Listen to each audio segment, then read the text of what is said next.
Monday's short and important news. Reaction of the Islamic Emirate spokesman to the tweet of the US charged the affairs. US officials should not interfere in the internal affairs of our country. NGOs operating in Afghanistan are obliged to comply with the laws and directives of our country. We don't allow anyone to make irresponsible comments about the decisions or officials of the Islamic Emirate of Afghanistan or threaten us under the title of humanitarian aid. Islamic Emirate is not against girls' education.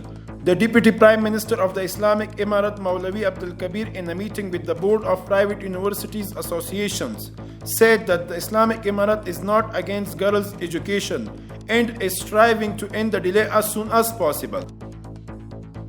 2 welfare projects complete in Logar at the cost of 17 million Afghanis.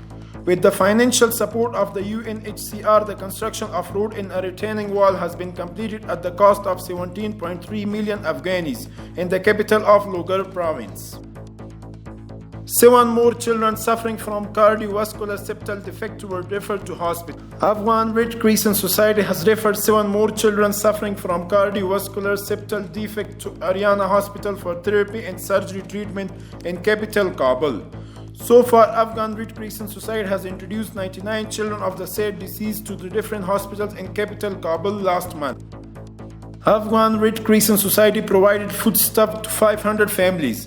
Afghan Red Crescent Society provided 9 items of foodstuff to 500 surveyed families with the limits of Jalalabad, the capital of Nangarhar province.